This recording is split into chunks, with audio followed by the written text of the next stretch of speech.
Youngster, take your time to find the prize. There's no rush. Pace yourself. What doesn't kill you makes you stronger is what they say. But until you experience it, that's the only way. The texture that added to me immediately, in retrospect, is why I continue. The inner knowing that these experiences, which are just a series of unfortunate things at an unfortunate time, can be exacerbated in your mind and in your psyche, especially if you stew in it. So I think, and I would tell this to the youngster, that happening to you is the gift of your arrival, because it allows for you to figure out upon entry how to process all of the discomfort that's to come in different forms, in different ways. So pace yourself. Take your time. It's your time. It doesn't all have to happen right now. Yeah.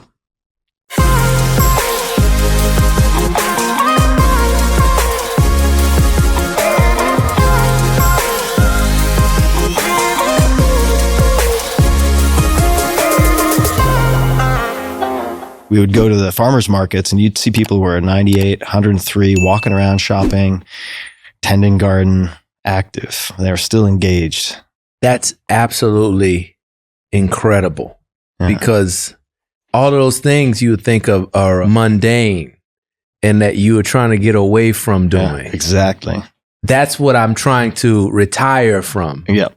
Or I want to outsource that, which that almost becomes a way of life. It's like a philosophy. Yeah, totally. I remember I was reading different books by Kurt Vonnegut, who's one of my favorite writers. Oh yeah, Kurt. And he had this, I think it was an essay. He was like, if people tell you the purpose of life is not to fart around, don't believe them. He's like, I go to the post office, I wait in line. Most people don't want to do that. He's like, but that's the connective tissue. All those in between moments, right? Mm-hmm. If you're only celebrating the huge this, the huge that, the big events, I mean, you're missing like 98% of your life. Oh man. Wow. There's something about that I think about often. How do you maintain a flow state in waking life throughout the mundane? How do you embrace the mundane and find the muse in the mundane without having to go to some sacred place? Yeah, exactly. To take a time out. Like I have to go and plug into something else to connect. Yeah, totally. Versus just being connected. The muse in the mundane, how have you found that? Or how have you tried to find that? Mistakes. All right. Mistakes are amazing. Mistakes are brilliant. It's a gift to go about your day, and for something, either a mistake or something that you didn't plan, an interruption, some seeming calamity happening. Yeah. That allows for you to not only respond, but to create. And then in that moment, you have the ability to discover something that's much greater than anything that you could invent or devise, because there's something that happens with the synapses and the way that you respond to seeming calamity that brings you to your highest potential. So I have to ask you about something I read when I was doing research for this, which is always fun because I get to be like a creepy stalker online for people I know, which otherwise would be very strange, right, and uncomfortable for everybody.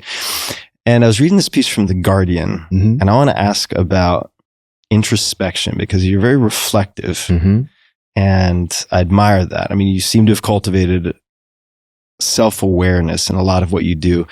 In this Guardian piece, they said maybe that's because he didn't speak until he was 10 or something along those lines.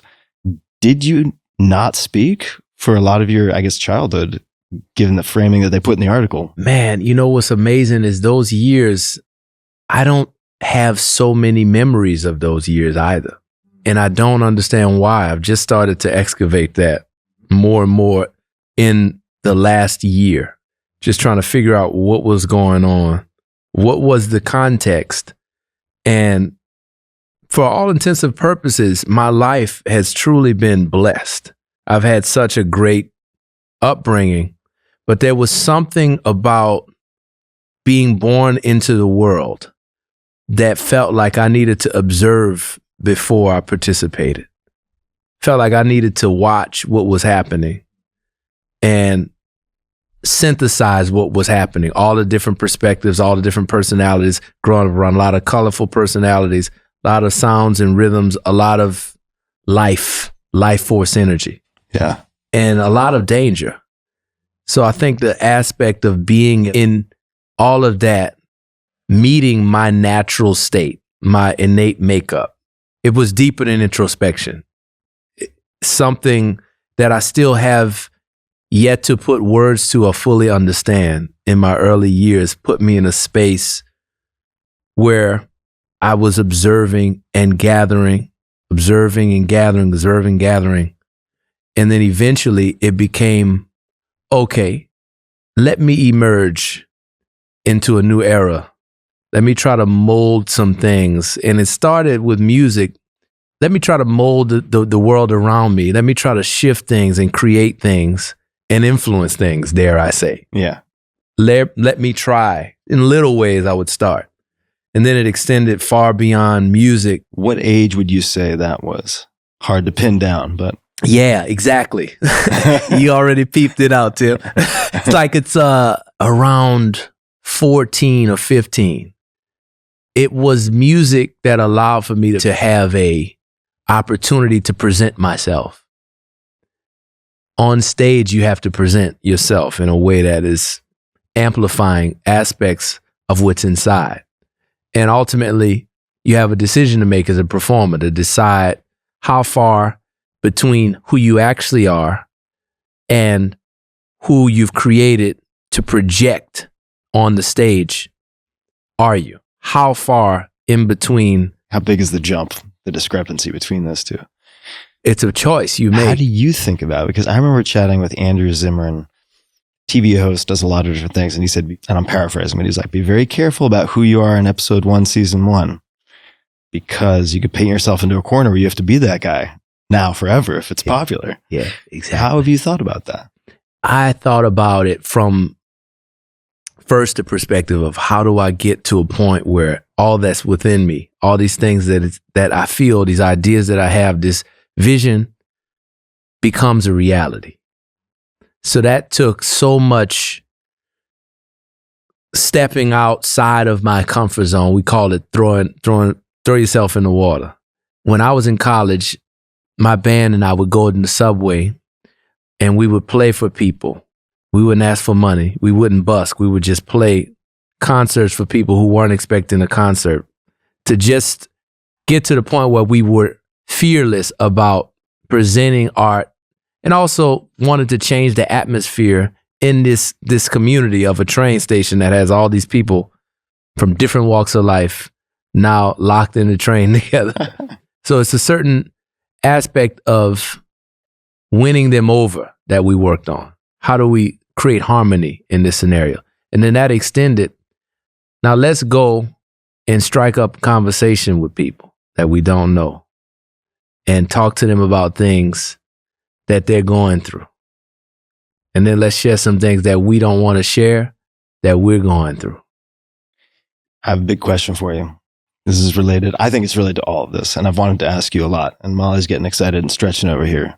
So I think it's a good sign. So the question is about how to choose where you go on this quest of originality. So it seems like that was part of your life pretty early, maybe 15, 16, 17. The phrase that keeps coming back is quest for originality. And of course, we're all original. We're all one of a kind. Yes, yes, sir. But in a saturated world, in a busy world, with so many facets of ourselves, you can go in a million different directions. You have a lot of choices. So how have you chosen which pathways to explore? right? Like interacting with these people on the subway, playing some of the instruments you've played that I know were not assigned to you at Juilliard. Yes. So how do you pick which aspects of yourself or which scent trails to explore? You have to understand what is it that's yearning to be expressed within you. Even if you're dreadfully afraid of it, you can have something within that seems so far away from the reality of your current state that it couldn't possibly be for you. In your mind, in every fiber of your being is telling you, this isn't what I should be pursuing. This isn't who I am. That's the one right there. That one right there. The scary one. This isn't who I am. That won't go away. Yeah. But it sticks with you, and you start to say, oh, it's not going away. Could you give an example? Like, do any examples come to mind for you personally? Oh my gosh. Well, performing, for me, my first experiences with performing were traumatic at best.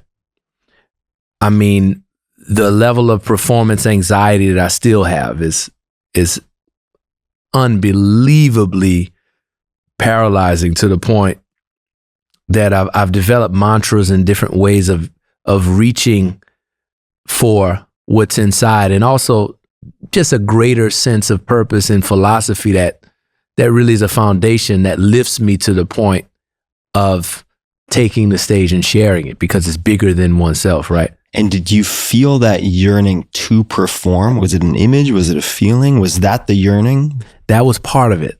I remember my first time on a talent show, dancing, which is another aspect of it. Dancing, something that I was not naturally accustomed to doing besides just at family functions.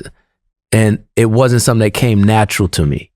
I was more of someone who was a spiritual mover versus the most precise dancer. But I went on a talent show with my best friend. We were in elementary school at the time. And he goes on stage. He was a very natural dancer.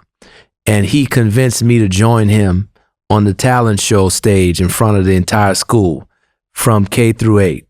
The whole school, all the teachers, everybody just gathered in the auditorium. The music starts playing. It was like some sort of decrepit Michael Jackson beat, like Fisher Price that you dance. You know that vibe? Oh yeah, Casio SK1, I remember. It was going, man. And I get up there and I'm going. And at this time, what I knew was the running man, MC Hammer. I remember. You know that? Oh, of with course. The pants, parachute. Yeah, got to be careful. Can't ride any horses with that. But yeah, you can dance with them on. Can't ride no horse with that. What kind of horse you got? No, you got to get away from that. I said, man, listen, let me try the running man. That didn't work. Everything I turned to didn't work. Okay, let me try to do the moonwalk. Keon just did it too. That didn't work. It was a mix of cheers and laughter, both this sort of excitement by what he was doing from the audience, and also this sort of just what is wrong with this child to think that he could be up there. And it was just I was mortified. And I remember leaving that scenario and thinking I would never take this. I had so many moments. That's the thing that I remember most about performance. Early on, every moment I tried to perform, I faced rejection and left thinking, I don't ever have to do that again. There's nothing in that for me. Now, fast forward, I'm thinking about that dancing moment, because it came back to me again a couple years ago when we were at the Grammys and we were in rehearsal, and I'm leading this performance with 30 dancers. And there's a moment where we all run and we go break the fourth wall. We jump into the audience and we run from the stage. In the vision, Jamel McWilliams and I, we were coming up with this vision of, let's just break through the screen. Let's break through any pretense. Let's build an energy with our collective here, this group of us, that just permeates every soul watching. I remember even saying at some point on the stage, touch the screen, get a blessing. I felt like it was almost like Tony Robbins' motivational speech meets, like Baptist church. Baptist. Yeah, it was just, we got to this point where the energy, it was fierce, right? Just like a shaman, just moving the energy around. We got to this running move, and that was the launch of it all. And I remember thinking back to when I was that kid in second grade, and I was almost booed off the stage if it wasn't for Keon, right? And I'm doing this move at the Grammys, and it's happening in real time. And we all are kind of, there's a collective life force energy that's coming from it. And that's the thing, that creating that, moments like that, moments long before that, whether it's in the subway, just creating that energy was the call. Okay, that was what you were yearning for, was creating the energy? That type of electricity? It's electricity, it's community, it's what the world could be. It's an aspirational vision of us. I thought for a while, like, what is the field that I enter into to create this, or to cultivate this? What is that space? And I didn't have words for it for many years, and it evolves over time, and it requires performance, but it's so much. I've never shared this, but I even think, I mean, we already getting deep, so why not? So, yeah, let's go for it. But this idea has led me to places that in recent times, I don't know how much longer I will be performing or be a musician. Why is that? I've never said that, but it's been coming up in the last, Suleika and I have talked about it before, just because we have that type of relationship of exploring and challenging each other. But the form of the vocation is shifting. And the gift of music for me, and its meaning in my life and its application within the vocation, is also shifting. Do you know where it's shifting to, or do you just feel the tectonic plates shifting and you're like, all right, let's pause and pay attention? How are you experiencing that? Man, it's such an intuitive thing. It's such a trust-based relationship. You don't force it. You don't force it. You can't force it. It just tells you when it's time. And is that a sensitivity that you think everybody has, or do you think you have greater sensitivity to feel that and to sit with it, even though it might be uncomfortable to not have a compass pointing you in a certain direction? When I was in college, there were times when they sent me for psychiatric evaluation. In those early years, there may be some root to, your first question about why wasn't I speaking? There may be some root within the way that my psyche was formed.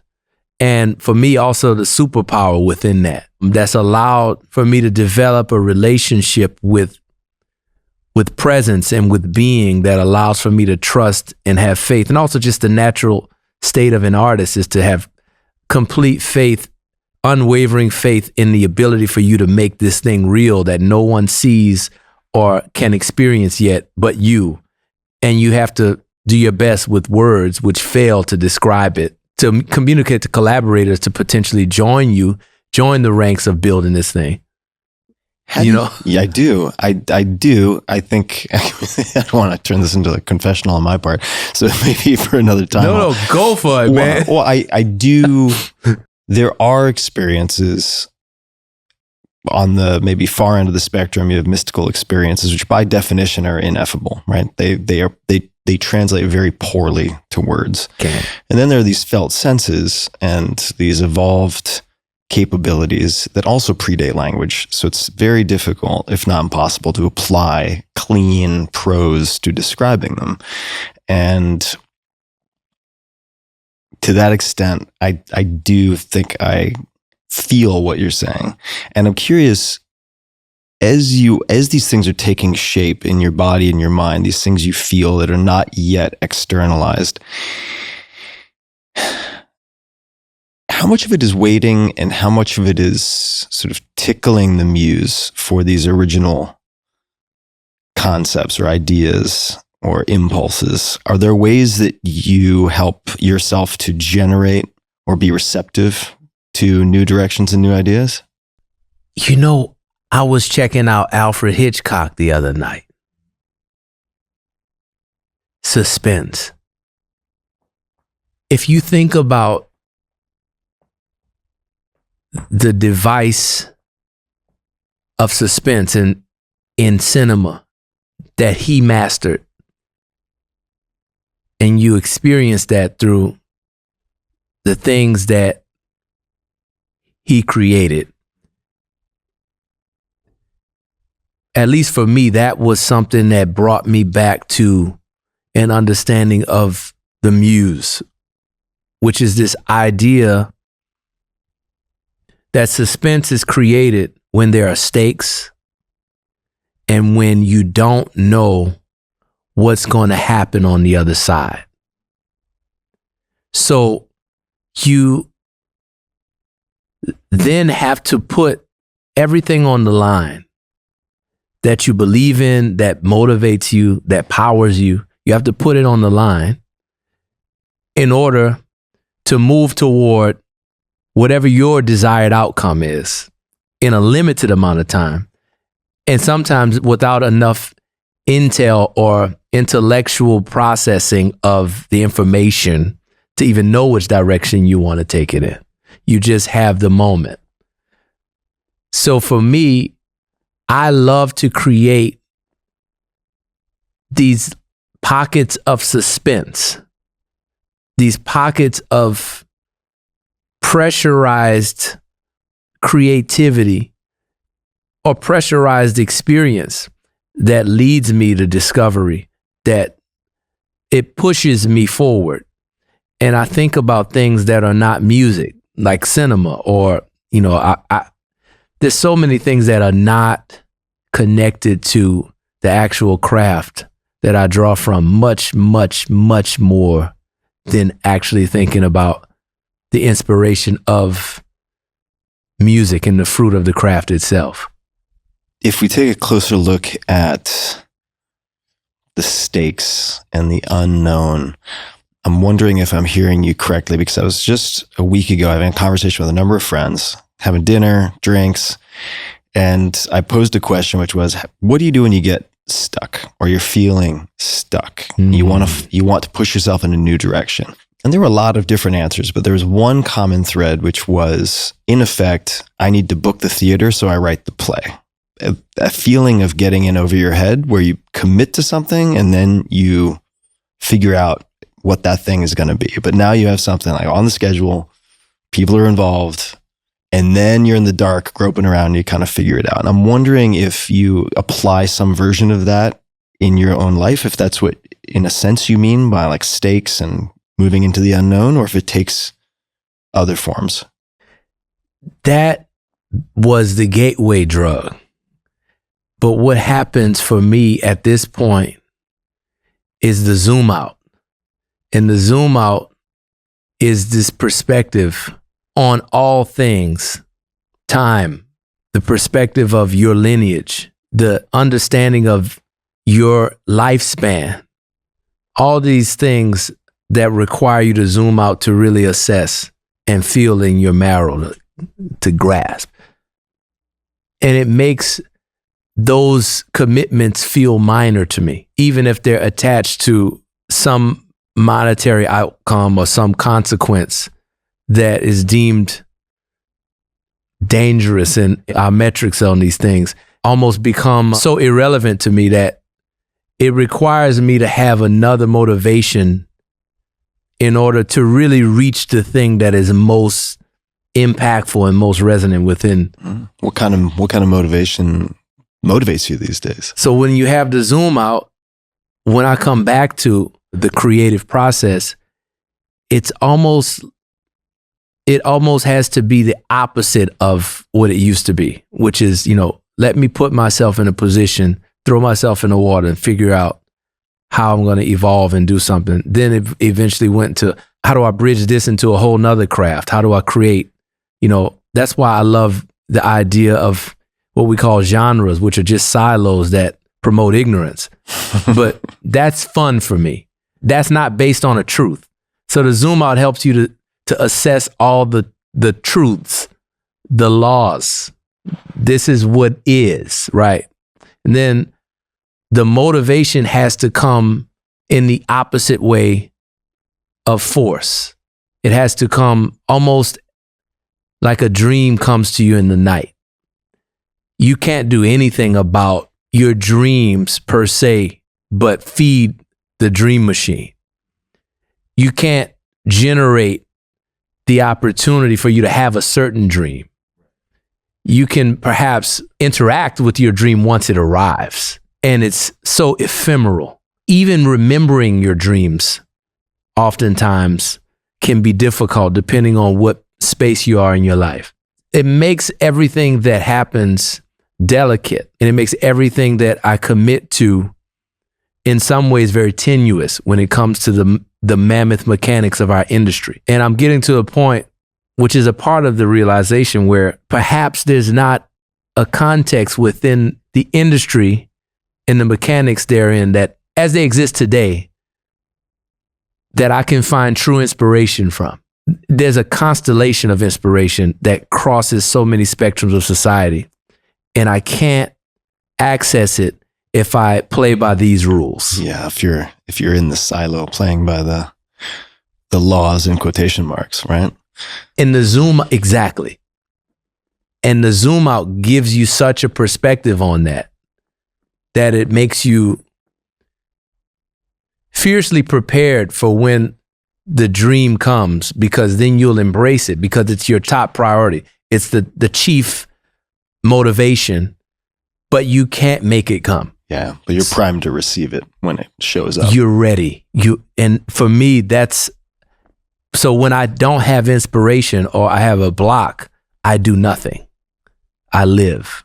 And it's absolutely because of the deeper inspiration that I'm blessed to feel. I feel it's been cultivated. I'm connected to it. And I know it's real. It doesn't have to greet me every day. I know it's there. Like an old friend. Not a lot of maintenance required. Yes. So let's say the muse makes an appearance. You're receptive and you're not grasping, but your hands are ready to catch, right? Yes. And then you go into execution mode on whatever it might be, or you start exploring. I want to come back to something you mentioned, which was the performance anxiety and the mantras and various things you use to ground you. What are the mantras that you have landed on? Well, I haven't shared all. I share some. Two of them we share at the shows when we perform often. One is one that I thought of for children, and I thought of for the child within me. And it's, I feel good, I feel free, I feel fine just being me. And you go over and over and over and over. I feel good, I feel free, I feel fine just being me. Circular melody. I feel good today, oh so good today.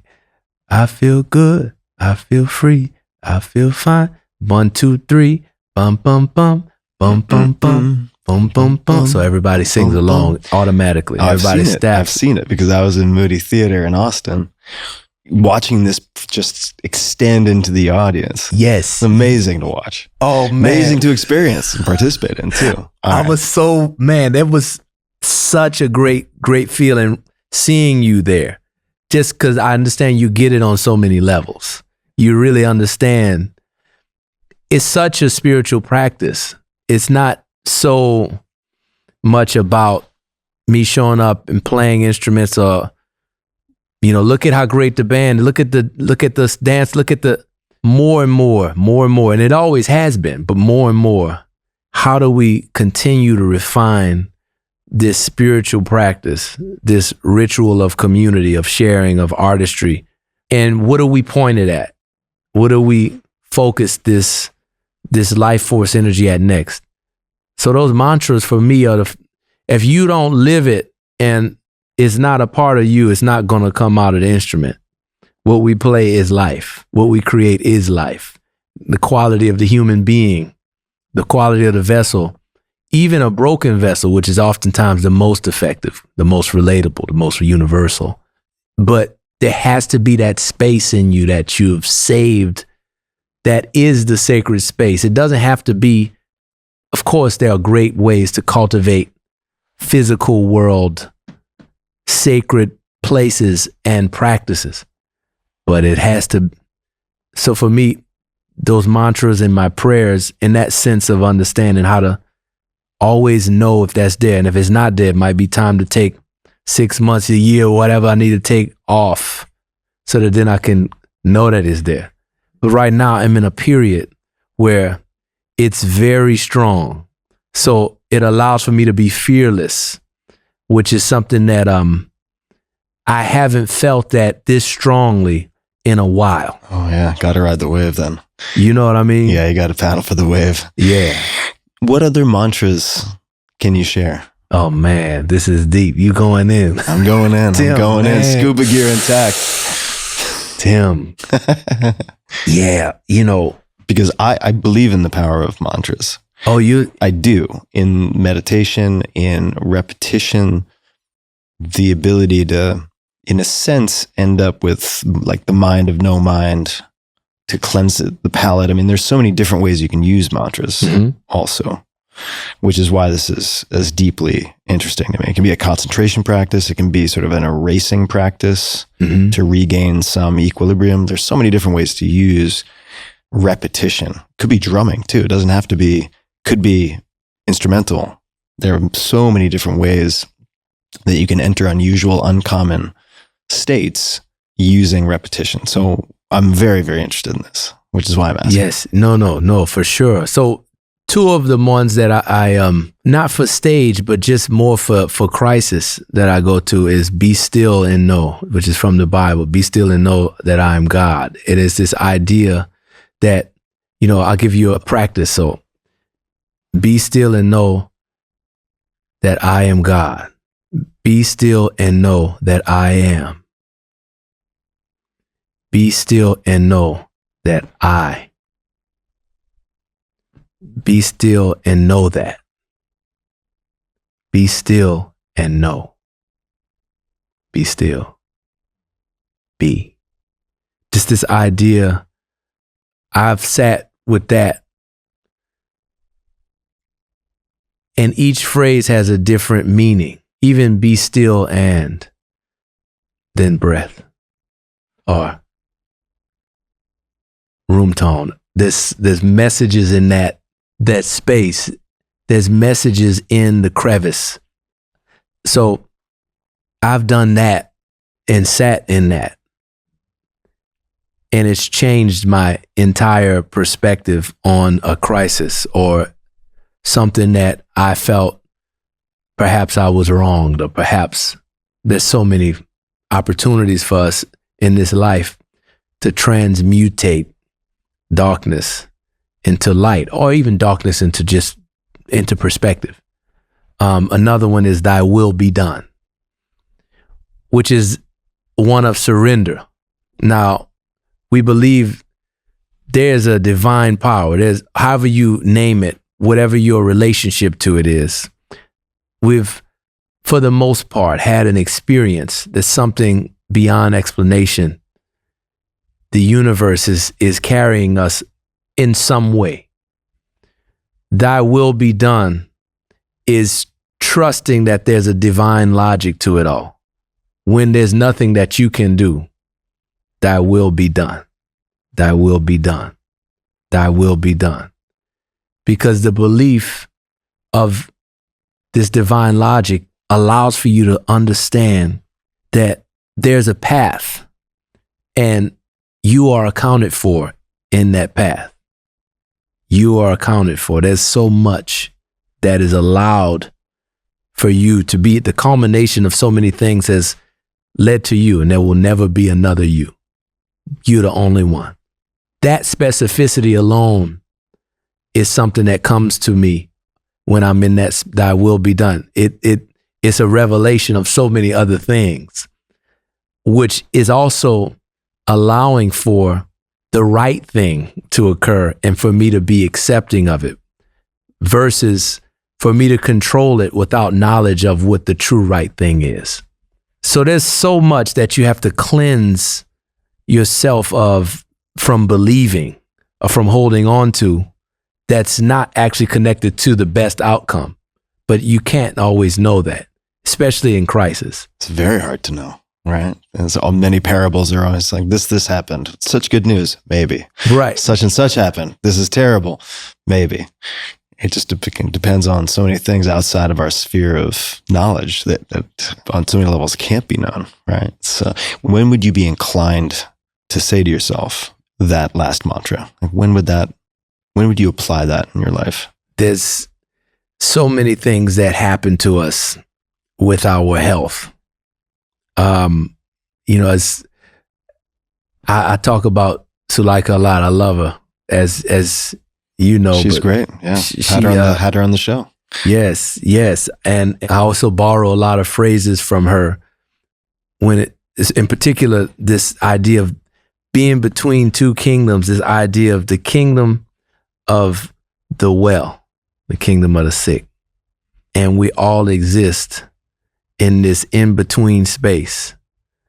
And we have a passport for both, which is something that she created this understanding of that through the way she lives through it, the way she gracefully moves through this time with such grace, with such power, with such clarity. I think about that. I think about how there's a certain surrender that's required of all of us in times when we deal with health challenges, whether it's us or a loved one. And you find yourself in moments where there's literally nothing that you can do to take away pain or to take away the unknown and the anxiety of waiting. So that's an opportunity for a great amount of growth. That's an opportunity for a lesson to be instilled in a way that almost nothing else that I can think of affords you the chance for. Thy will be done. Thy will be done. Yeah, this coach I worked with for a while, he used to say, this is your pop quiz from the universe. When something unexpected would pop up, he'd be like, all right, all that meditation you've been doing? Let's see it. Let's see it. Let's see, bro. Come on, bro. You've been rehearsing. This is game time. Let's see how it goes. Yeah. He'd be like, all right, all that Tim, meditation you've been You know what I'm saying? When you in that moment. Yeah. I've had a lot of sympathy for watching you both go through that journey, and I can only imagine what it's like. I mean, I have been, of course, and most people listening have been in a position where they feel powerless to help, or they don't know how to help a loved one. But I've had a lot of sympathy for a challenging road, and also really been in awe of how much growth both of you have exhibited through the challenges and pain and so on. In any case, I just wanted to say that. Oh man, it means a lot to hear that. It feels like a privilege to go through it together in the way that we have seen it. It's shifted into almost the orientation of blessing. And that's not to say that the difficulties are any easier. It doesn't change the nature of hard things. They're hard. But there's something about life. There's a truth. There's something about going through the fire that is so required, and something about suffering that is so essential. This idea that we're meant to run from pain or run from difficult things and find the most leisurely and completely frictionless existence possible is such a lie. Yeah. It's not just a lie because it's not possible, but if it were possible, that would kill you the most. Yeah, it would rob you in so many ways, which is, of course, easy for me to say sitting in this comfortable chair right now. Yes. But in the midst of it, it's sometimes hard to see it. At the same time, there was an astrophysicist, Jan Levin, who was on the podcast some time ago, and I'm going to butcher this quote, but it's more the concept for me that has really stuck. she said something along the lines of, I used to look for the underlying path that would help me navigate around obstacles. And then I realized there is no underlying path. Like the obstacles are the path through which you discover yourself, through which you learn, through which you grow. Like that is the path. That's the path. Yeah, take those away. That's it. And then you're just a free floating essence of comfort. And that's just not the human experience. Yeah. And also you're talking about blessings.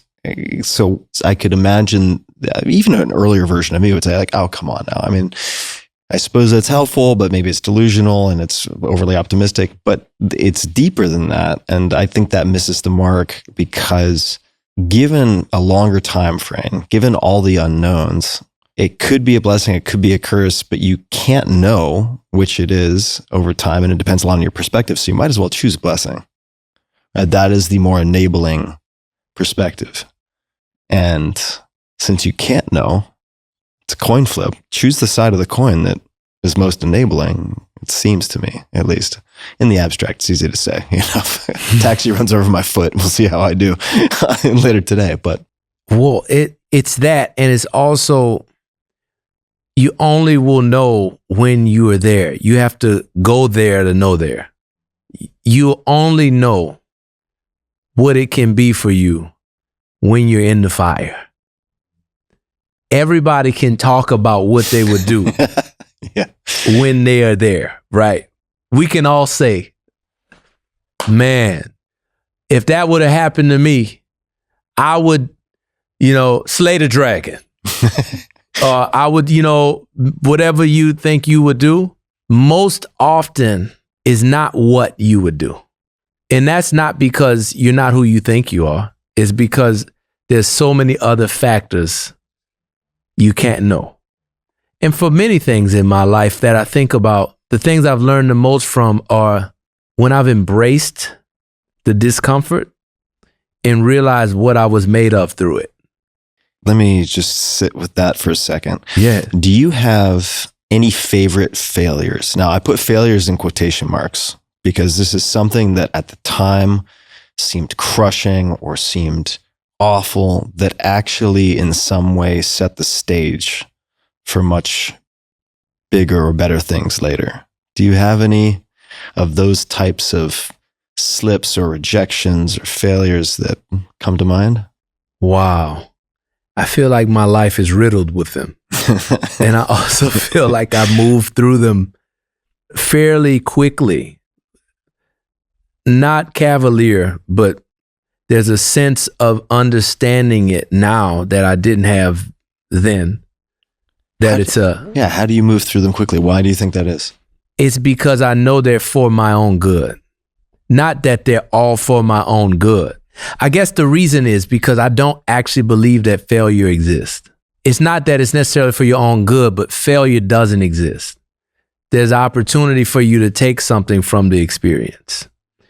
And even if the experience is reinforcing something that you already know, it's reinforcing something that you already know. It's an opportunity for you to see this experience, this thing that you wanted, this thing that maybe you hoped would work out, but didn't work out. All of that adds to the fabric and the richness of your character and your experience and your knowledge base so that you, as I say, you go there to know there. You have been there. I've traveled that road. I've played those notes. I know that piece. I sung that song. I own that. I own that. And there's always on the other side of everything the opportunity for transformation. Can you tell a story of any, I'm not going to use the word failure, growth opportunities that you encountered before you turned into Jon Batiste and kind of marquee lights, right? Because you've really popped in a huge way. Yeah, I mean, since I first met you ages ago in probably Utah or wherever we happened to be. Yes. It was, I can't remember initially where it was, but before that, can you tell the story of any incidents where things didn't go your way and how you metabolized it?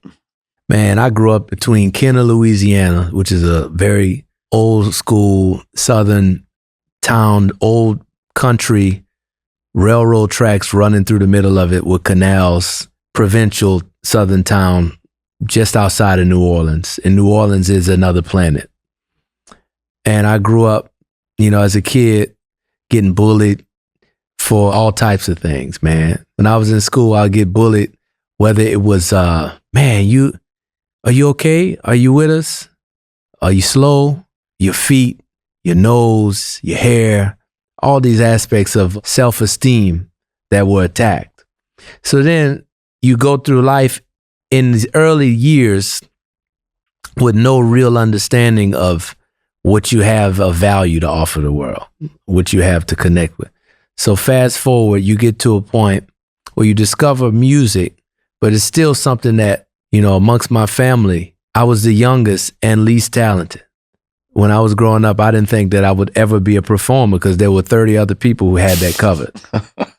It wasn't that's like just wild to try to paint a picture of that in my mind. That's a lot of performers, yeah. People don't get that. They think, oh, you were born with a tambourine in your hand and you came out singing.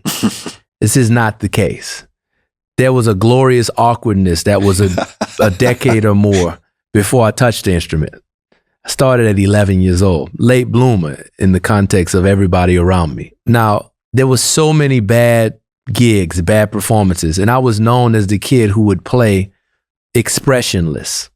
I would be playing and it would be all well and good, but my face would have no expression, none. It would be like I was shut off.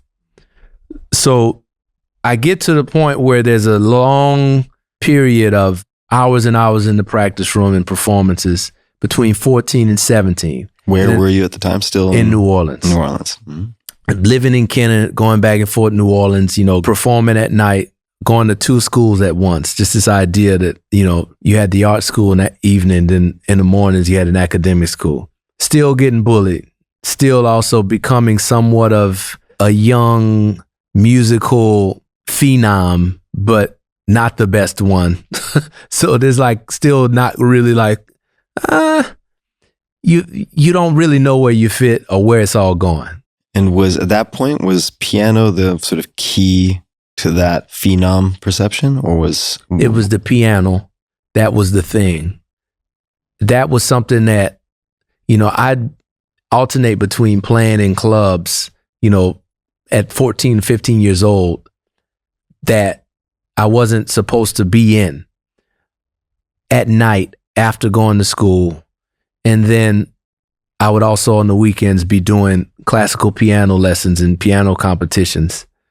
So alternating between those two realities and also going and really finding this sort of tribe, my peers, starting bands with first my cousins, Travis and Jamal, who are older and multi-instrumental and inspired me. Then Troy, trombone shorty, Andrews, who's maybe at the time we met 11 or 12, he had been playing for a decade and touring the world. So we start bands, we're doing club shows, we're doing all these things and constantly just presenting things that are experimental and pushing ourselves to do things that we've never done.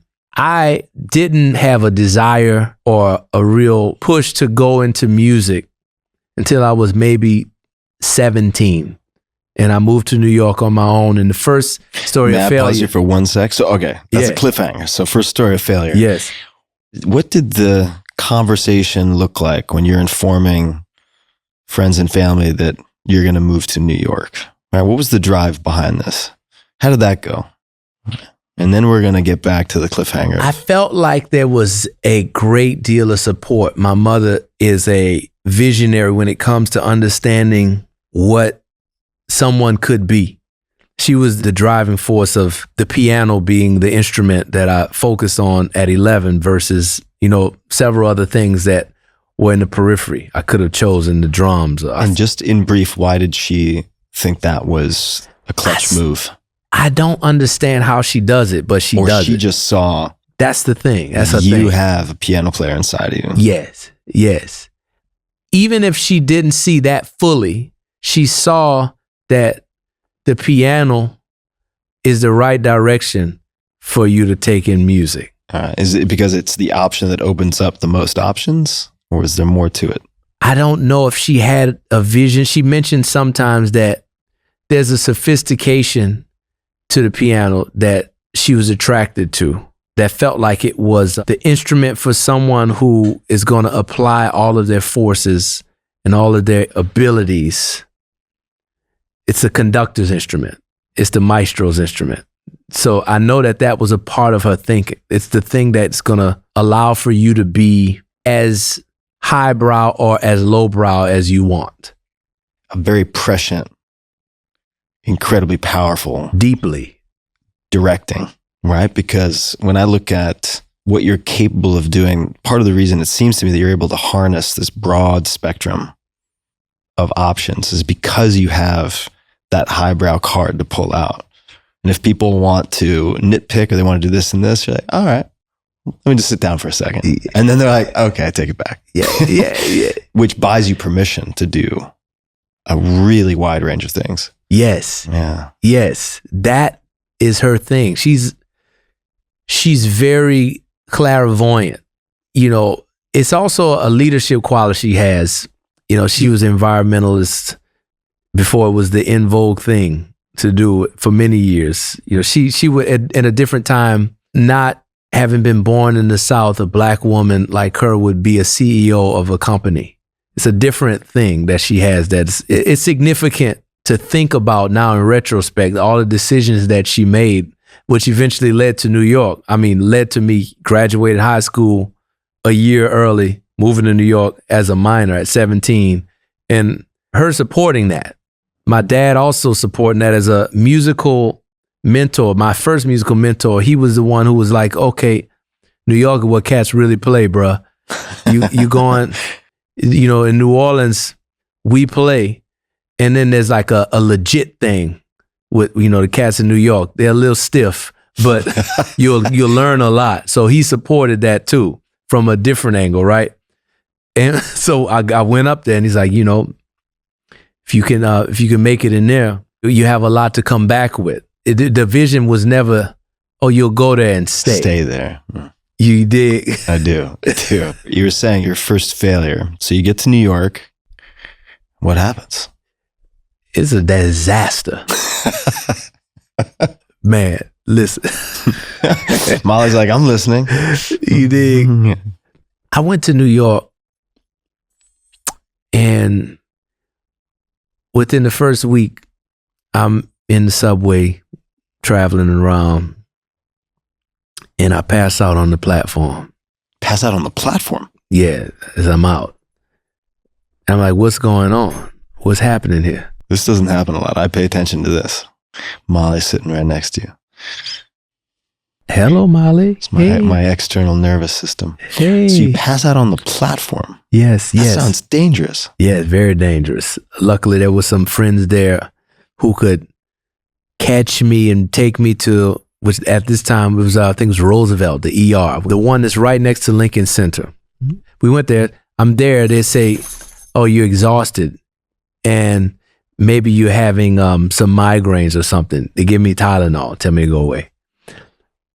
I'm having night sweats. I'm basically feeling this sharp pain in my lung.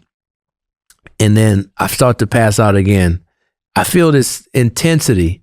Meanwhile, the second day that I was there, before all this happened, I'm in the dorms at Juilliard. I'm unpacking. I'm doing all the thing.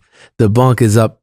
I fall off the bunk and basically fracture a rib, if not close to it. They do the x-ray. They're like, you got a lot happening. Now, this is the wildest part. I go back to the ER. They say you have walking pneumonia that you've had for 2 weeks. You have to stay here overnight, over a few days while, you know, we give you the IV fluids and the antibiotics and all the things. I missed the orientation of the school year. I missed all the things that you kind of get acclimated to. And there's nobody that is in New York. I have a second cousin who lives in Harlem who I get acquainted with, and we become closer during this time. But I remember thinking, am I supposed to be here? From falling out the bunk. And I'm like, no, I can't miss this. So I go back. I'm just in there. Next thing you know, I'm fainting in the subway. Oh, man. Oh, I'm just exhausted. I got to cool out. Next thing you know, I'm in the nights, I'm sweating. Something's happening. That's my lungs crying out. You know, you've had pneumonia. You've been walking around with this. So between that being the first year of me being in New York, first time at Juilliard, first time being away from home, it completely felt like a crash and burn scenario. It's time for you to get out of here. All the signs point to the exit. Everything's telling me at this time internally as I'm sitting in the hospital. I remember those days. It was like 3 or 4 days I was there, and I felt this sort of, as a kid, you're like, I don't want to tell my parents, but I also don't feel like I belong here. I need to get out of here. And it's also this kind of, there was a dichotomy of coming from this very rich cultural heritage and this beautiful expression of excellence and pedagogy, but Juilliard being this European classical legitimizing entity that, especially as a young Black kid, pushing the boundaries of what generationally my family has achieved, and also musically eventually wanting to, you know, become a disruptor from inside of all of it, and just in the most benevolent way, rip it all down and build it again in a different way. Knowing that was somewhat of a motivation, and then landing and sort of dead on arrival felt like it was ultimately the type of failure that it almost not only made me go home, but quit music. Just kind of just like, this isn't my profession. I can just go home. I had a whole bunch of things I could have done other than this. You know, to sitting there by yourself thinking about, is this a message? So what happened? You're here. So what resurrected the confidence or the direction? Just the inner knowing, man. You got to just know. All right, hold on. I believe you. I believe you, and I underscore it. And you're a sensitive guy. When I say sensitive, I mean like your instrumentation is sensitive, right? You're like a jewelry scale, not some like scale at the sports club in New York that's 5 pounds off, right? You're down to like the nanogram. So you have sensitive instrumentation. You're thinking to yourself, man, I really thought A, B, and C. Here I am. I've had this 12-car pileup of disasters. Maybe I should just go home. What did the little whisper say that started to tilt it back in the other direction towards that inner knowing? Or what was the feeling? And I mean, that's one question. If you want to take it a different angle, I would say, let's say there's a kid 10 years from now, basically you, very similar, from Kenner, Louisiana, it's at Juilliard, sends you a letter. All these things have happened. Different set of disasters. But he's like, I really don't know if this is for me. I could go back and do A, B, and C. So very similar situation. What do you say to that kid? So, youngster, take your time to find the prize. There's no rush. Pace yourself. What doesn't kill you makes you stronger is what they say. But until you experience it, that's the only way. The texture that added to me immediately, in retrospect, is why I continued. The inner knowing that these experiences, which are just a series of unfortunate things at an unfortunate time, can be exacerbated in your mind and in your psyche, especially if you stew in it. So I think, and I would tell this to the youngster, that happening to you is the gift of your arrival, because it allows for you to figure out upon entry how to process all of the discomfort that's to come in different forms, in different ways. So pace yourself. Take your time.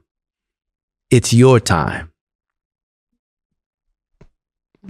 it doesn't all have to happen right now. Yeah. As I'm listening you describe the gift of these unfortunate events, because it's preparing you for the discomfort to come, it makes me think of psychological and spiritual calluses. It's like, oh, now you can do some real heavy lifting. Yeah. Now you, yeah.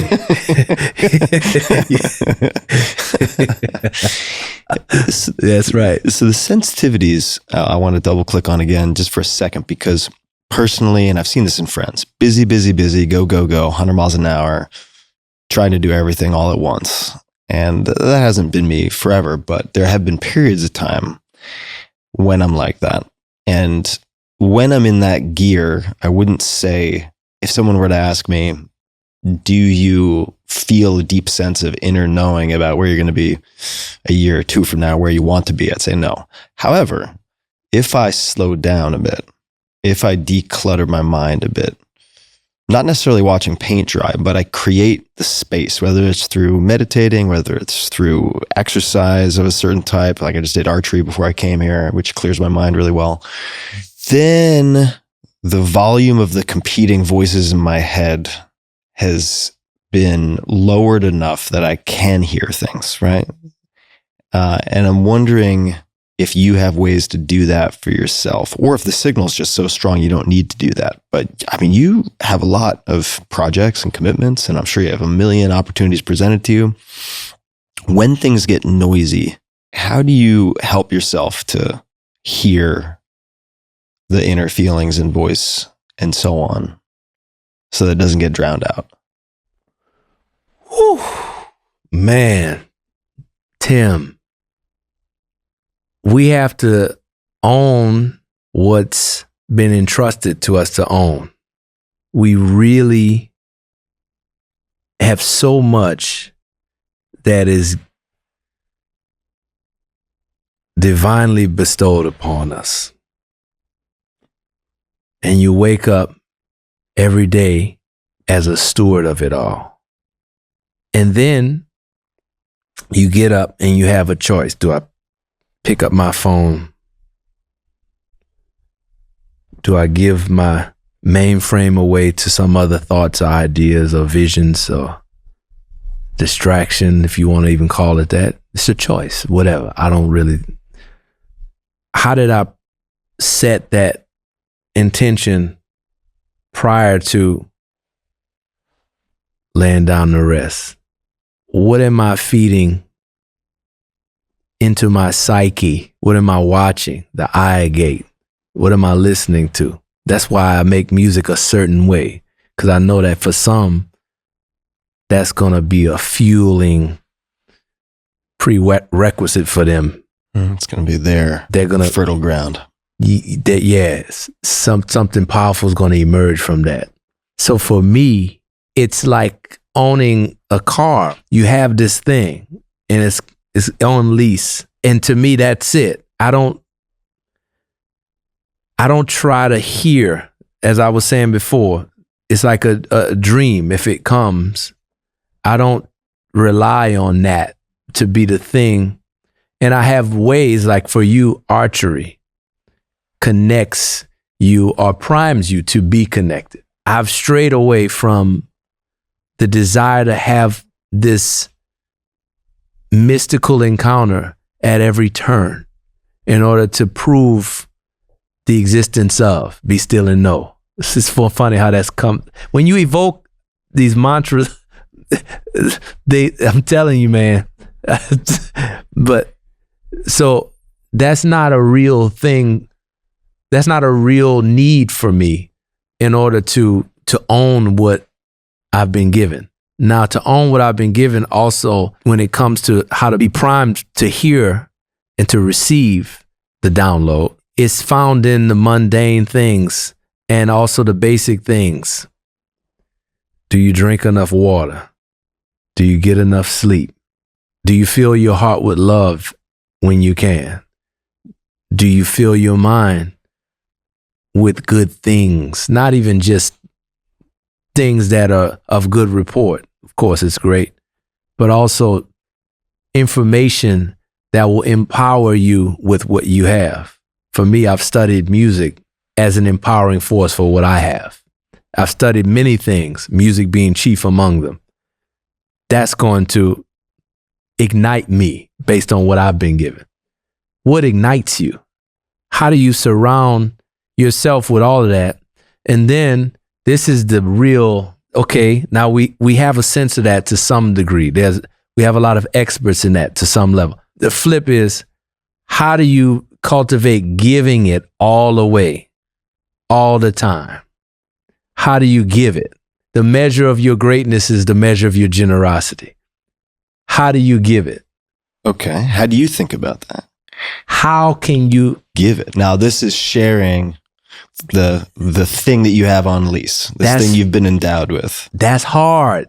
That's hard because you can cultivate portals of giving. You can donate.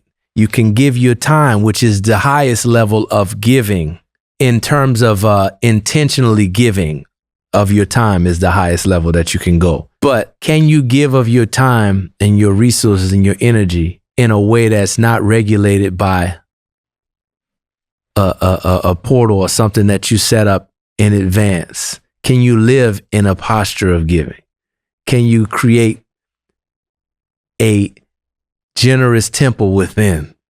And can you walk through the world and live in a space where you're unfettered and unbothered by the need, but also you've preserved, you've maintained the vessel so that you don't completely rid yourself of your life force energy. You don't want to be drained. There's many things that can drain you and pull from you, and there's darkness in the world.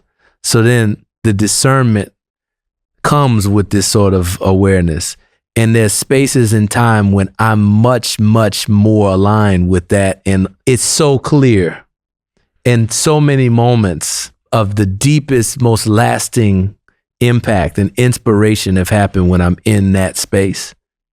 It's maintenance. It comes back to like, it's so simple. It's so simple. And we feel good when we do that because that's how the machine was made. We have joy when we do that. We feel purpose when we do that. It's like the machine was made a certain way. If you take care of the machine that you have, it's going to function a certain way. Yeah, you got to do the maintenance. May not be sexy, but the machine needs maintenance. That thing come on. Get it together. Come on, doctor. If you could put something, metaphorically speaking, on a billboard, right? So this isn't an advertisement. It's to get a message, a feeling, a quote, anything out to the world. Just pretend that hundreds of millions of people would see it, billions, who knows? Could be anything. What might you put on that billboard? I don't know if I would take that opportunity. Tell me why. I don't feel called to do that. And I also don't feel like we're in a time where anything without context can be received purely. Tell me more about that. This is a thread that I think I'm also pulling on in my own way. So I want to hear more about what you mean by that. Everything is received now based upon the context that we have defined within different cultures and all of our culture of humanity, and the stereotypes and the practices, the socio-cultural practices, and all of the ways we relate to each other and exist. We have decided to go in the direction of believing that I can look at you or I can hear something of a snippet of you, a fragment of Tim is all I need to understand. And whereas there's a proliferation of data and we're more connected now than we've ever been, but we're not we're for that. But all these other forms that we have propped up as primary separate us from depth. Yeah, it's the surface level that doesn't lead to the deeper levels. It prevents us from getting to the deeper levels, in a sense, right? So you don't want to traffic in that anymore? Oh, no. In any way? No, I mean, the reason I started this podcast 10 plus years ago now was to be able to get into the deep water. Yeah. To have the space for that. And to hopefully, at the time I didn't know, but attract a listenership who also felt a thirst for the subtleties that you can only touch upon and the holistic edges of a person or a topic that you can only get access to when you have the space, when you have the time. So I resonate a lot with that. Sometimes things take multiple listens, multiple exposure. If you feel something from something, that's your first signal. The emotional connection. Something, even if you don't understand why, or something that relates to something you experienced, or something that you heard, or you aspire to, has been revealed. There's clues or tips or some vision, right? That's just the first thing. That's how you know that there's many, many, many more layers there for you. Yeah, totally. I was just thinking as you were saying that of this book that I've read so many times called Awareness by Anthony DeMello. I think the subtitle is the Promises and Perils of Reality. In any case, really fun book, very short. And I've read it on Kindle, but I've also read it in paperback over and over again. And what strikes me is each time I read it, because I have one copy with highlights over time, I highlight different things whenever I go back, because I am a different person in a different situation, or a developing person in different circumstances with different feelings about things. And it's just remarkable how each pass reads like a new book almost. This is the thing that I've been thinking about for years. This idea that as people, whether creative or not, but it applies to the creative, obviously, we only have 2, maybe 3 ideas in life. We have 2 ideas that we are constantly refining, recreating, presenting, refining, recreating, presenting. And it's your life's idea set. Then, if that's the case, how much, and I ask you this because I want to know if you made a list of the 5 books or the 5 things or 5 places, because I love your list. It's inspired me. What are the 5 things that you know you could possess in this lifetime if you had to wipe everything else away?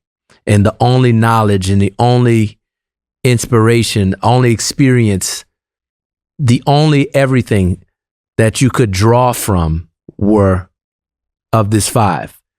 Because I'm reaching a point where that's almost something that I'm willing to live by. Instead of the pursuit of more knowledge, more understanding, more broad vision and connectivity, how do I go as deep as I can within a handful of things that are for me and leave the rest? Yeah.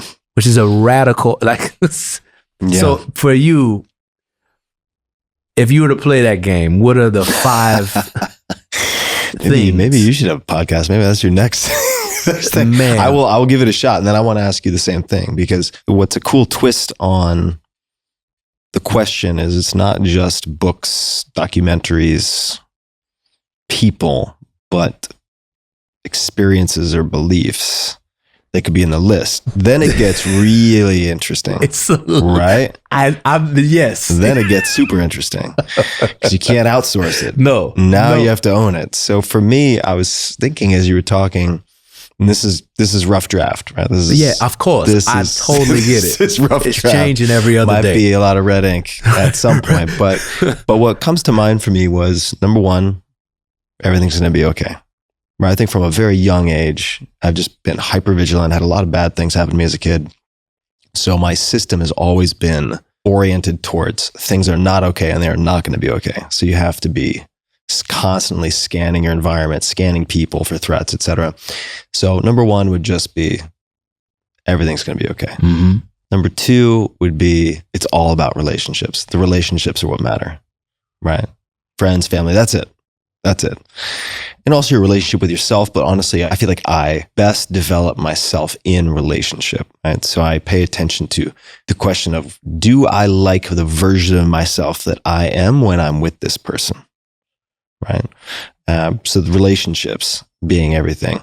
Number three, this one, we probably don't have, we can dig into it if we want, but I would say death isn't the end. So don't be afraid of it. That might require some explanation, but I would say don't spend your whole life afraid of death. That would be number three. And that one got a lot of meat on the bone. Yeah, there's a lot of meat on the bone there. And I would say, honestly, those are the top three that immediately come to mind. What I might say is, for me personally, right? Don't be afraid of your sensitivity.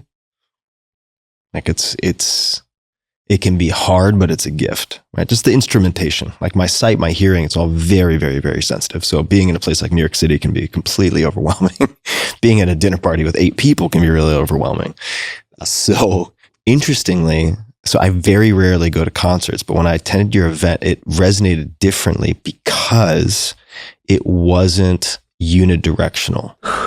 It was not the sage on the stage or the performer on the stage inflicting sound on the audience. It was a collective experiment, and there was a lot of emergent participation and interaction, which changed how my senses metabolized the whole thing, which is very interesting. Wow. So I didn't feel any overwhelm at all at that event.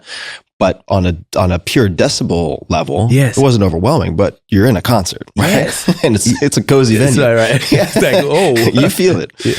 So I would probably talk to myself about the sensitivity because I've viewed it as a liability for a long time, but I think there are different ways to frame it. That's what comes to mind for me. What about for you? Yeah. Man. Wow. You mind? I could play my answer. Yeah, let's do that. Because it's in abstract form, but rapidly approaching clarity. Let's do it. Yeah, absolutely. 100%. Where are we going to do that? Over here? Is that okay if we go? We got the lav mics on. We can just wander over. Oh, we don't need, okay. Yeah. Let's give it a shot. I'm excited about this.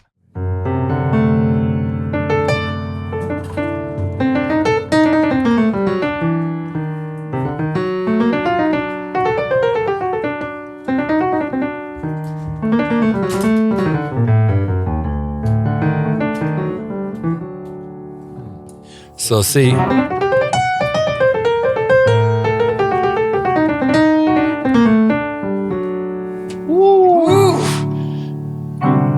I do these concerts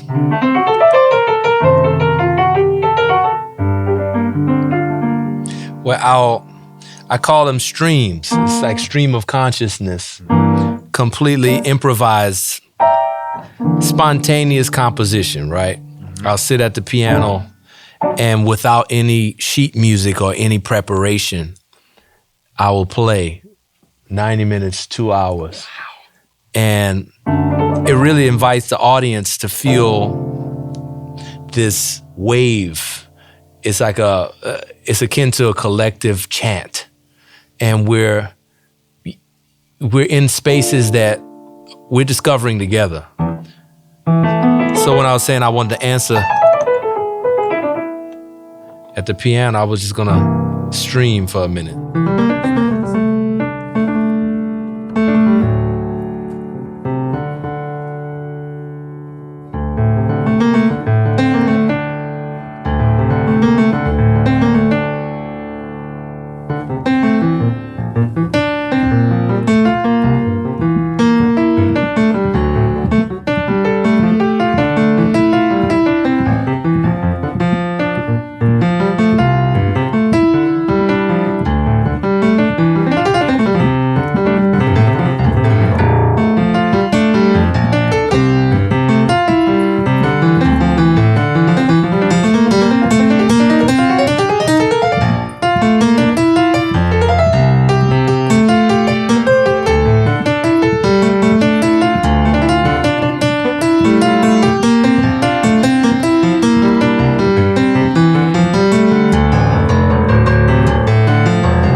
you for that.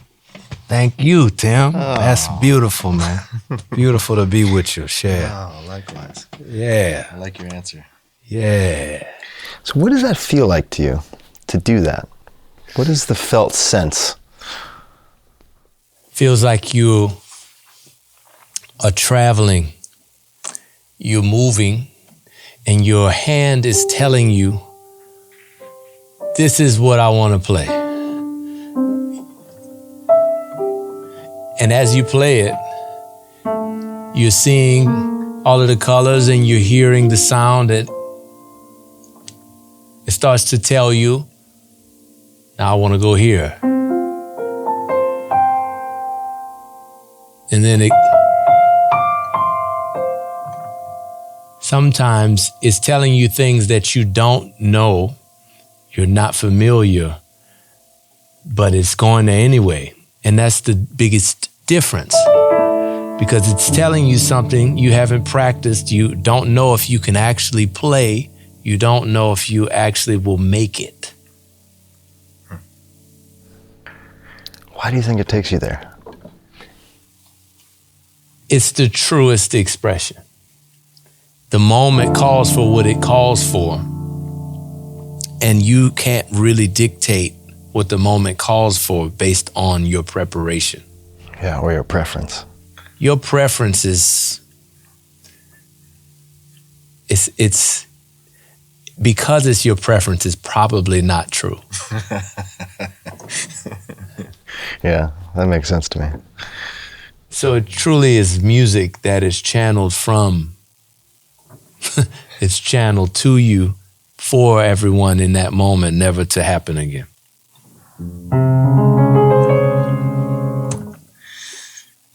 I love it. Thank you so much. Wow. Yeah. Yes, sir. Yes, sir. You know? Yeah. So glad we did this. This is amazing, man, to have the piano here like this. Oh, it's beautiful. I didn't know you were going to have this. I never have you done that. I haven't heard that before with the piano. The only time we ever had a piano make a guest appearance, very different, was 2000, let me get this right, 15? Woo! Long time ago, I interviewed Jamie Foxx at his house. Ah, yeah, and he got on the piano for a second. It was very short, but totally different context. Ooh. Right? Totally different context. Because there's the instrument, then there's the vessel, then there's the communication between the two. And that's the one and only time that piano, in my recollection, has made an appearance in 750 episodes. So this is a first. Woo!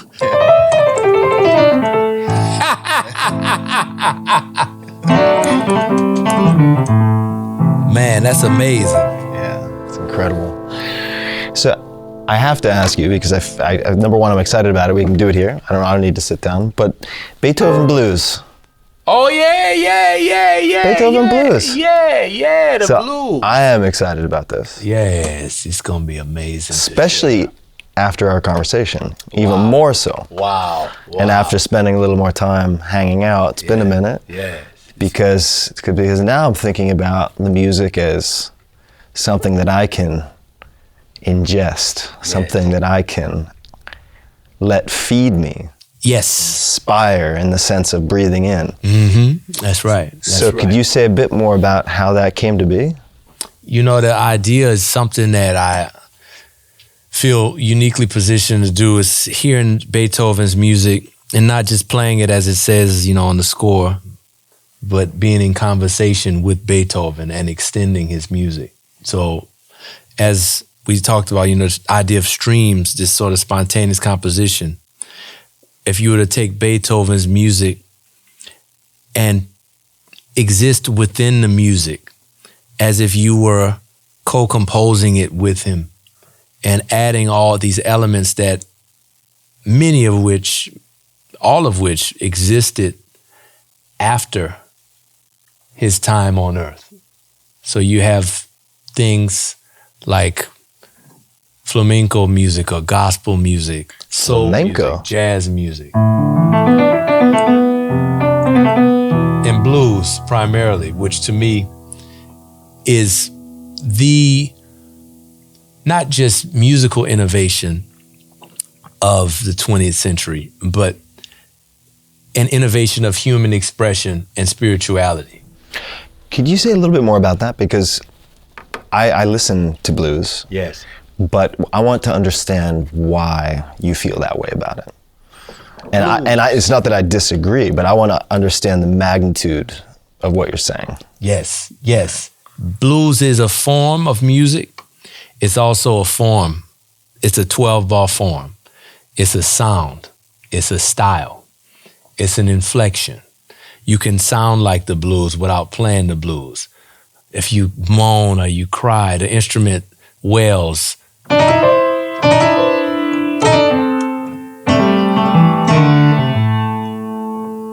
That idea is something that is about our existence in the human condition. And the blues is an allegory for the human condition in sound. It's a musical allegory that exists within the context of a cultural movement. So that's something that has not happened and has existed before it had a name. So for you to find things like that in the world that are foundational to our existence, and then to figure out how do I name them and identify them so then they can be shared. And then furthermore, how do you create a whole system that not only becomes its own form of musical engagement, social cultural engagement, there are dances, there are blues rituals, juke joints, stomps, boogie woogie, all this that we've grown accustomed to. Now I can also implement that into other spaces of music, which becomes this democratic expression of humanity.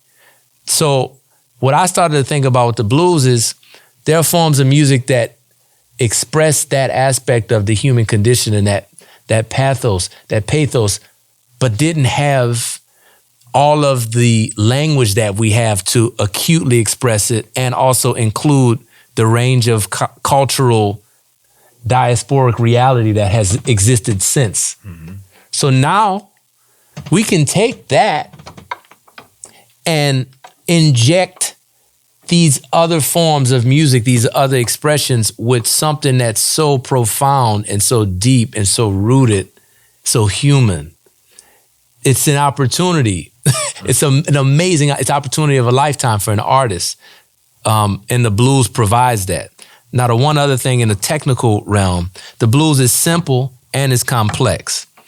The blues is generally 3 chords, but you don't always have to be playing those 3 chords to be playing the blues. It's spiritual, but it's also very much scientific. So if you take these 5 notes,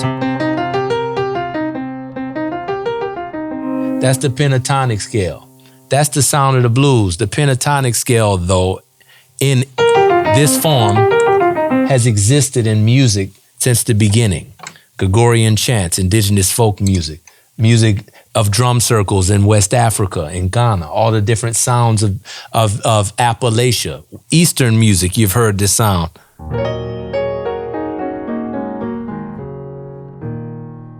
You hear this sound in every culture since the beginning.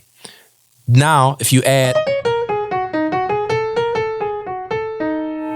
that note, that's what we call the blues scale. The blues is in the sound of the pentatonic scale. That, in and of itself, has a perfect symmetry. The blue note is the expression that our early ancestors in this country created to add the sense of the American experience to this scale, to this, it's not just more than, it's more than a scale. They added this to exemplify the specificity of America and the experience of American life. In all different ways you can play the blues, even without playing the scale, because the thing about the blues inflection is that if you can capture that blues inflection, you can find melodies that have the blues. You can find voices that have the blues. You can find rhythms that have the blues, mainly the shuffle rhythm, which is something that came from Africa and is the marriage of 6/8 over 2, a 2-beat and a 3-beat combined at the same time. And that evolved into the American shuffle rhythm. So all of these things are so interconnected and so sophisticated, so intricate. And the blues, after all that, you can sit on a porch or a ballroom or a juke joint and anybody can sing it. And it's always 2 verses and an answer. The thrill is gone. The thrill is gone away. The thrill is gone. The thrill is gone away.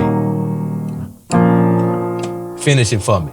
Oh, wait, No. I'm just saying. Yeah. That's how simple it was codified. Mm-hmm. Yeah, the architecture, like the basic undergirding sort of I-beams of the architecture are quite simple, but the way that it can be applied is just beyond counting, right?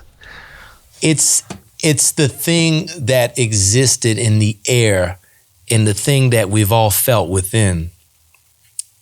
And it took this American experiment for it to emerge into a form. Yeah, that makes sense. It makes sense. And I mean, it's a combination of like discovering fire, this thing that has always been there, that we now have a form for, right? And it's also something very elemental that can be wielded in a million different ways. And as you have different cultural influences, you have different combinations of people, newer and newer ways of applying it emerge. We've heard it in rock and roll bass lines our whole life, the old... just thinking about all of the ways that I've heard the blues before even really understanding that is so ubiquitous. You know what I mean?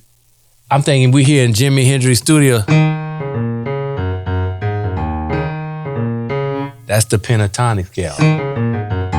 There's just so much that you can listen to so much and understand it. So when I took Beethoven, I was thinking,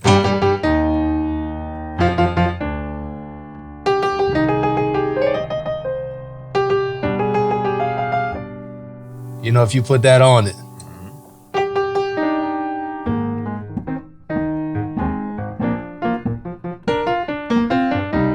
Beethoven in the Congo. 1, 2, 3, 1, 2, 1, 2, 3.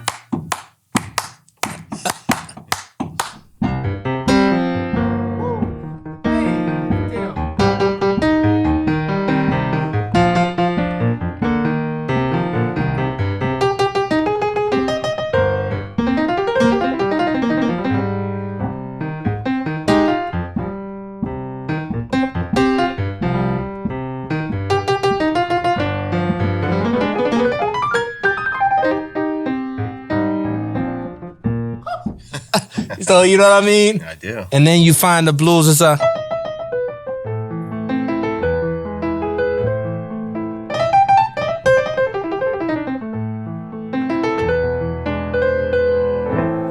My dad used to play that song on the piano when I was a kid. That specific segment just activated, like Ratatouille style, when Anton Ego flashes back to being a kid. Yeah, that was wild. It's incredible what music does. I mean, I'm not a musician, but it's so igniting, to use that word.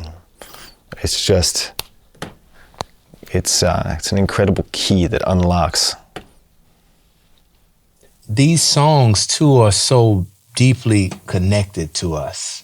Beethoven wrote songs we're listening to, these compositions, these melodies, themes, all these things we've heard for years and years over generations.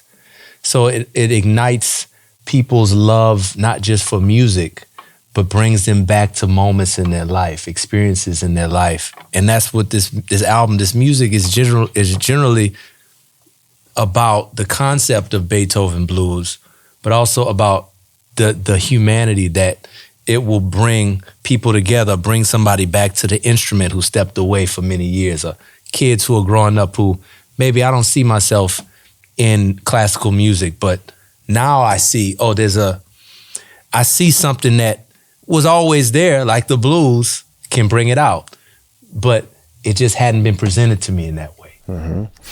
And I mean, what comes to mind as an image for me also is you have these various tributaries of music that have in some ways separated out. I'm not sure I'm using the right geological term here, but they've sort of separated and flowed out into different fingers. And you know, what you seem to have done maybe not starting, but certainly at Juilliard, especially afterwards, is you've sort of brought these flows back together in a way that they can intermingle, which gives people permission to remix, to make something that is uniquely theirs. To live, baby! To live. That's it! That's it. It's not just the music. It's not about the music. It's about the music and more. Wow. He played that.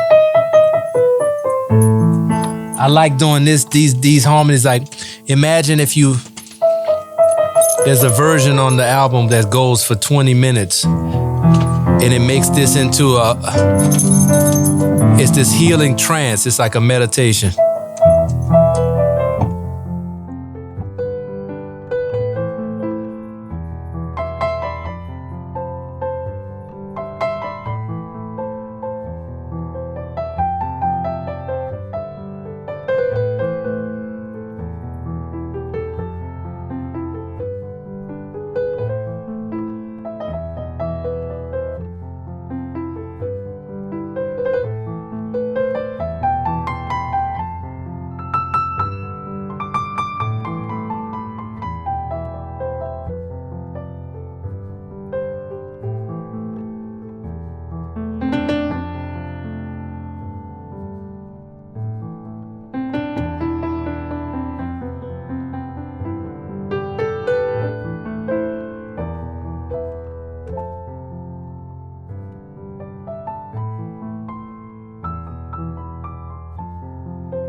I'm just going to put this album on repeat and listen to it 1,000 times.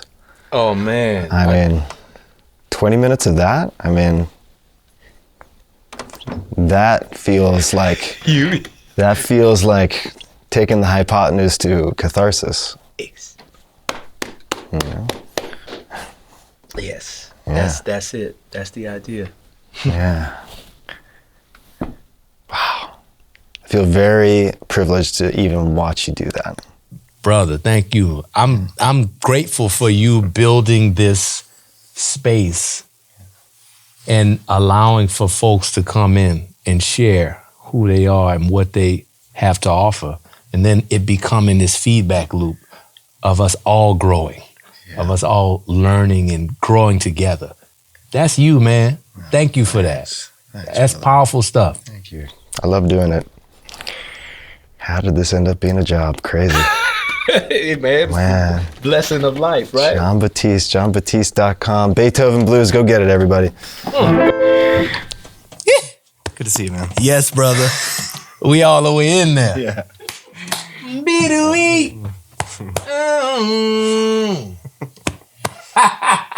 So good to spend time. We're in. It's like you could stay in it. You can stay in it. And I was like, man, why not make it 20 minutes? The mantras. Yeah. They come back. They come back and visit. So good. Yeah! So good. Oh, what fun. What fun.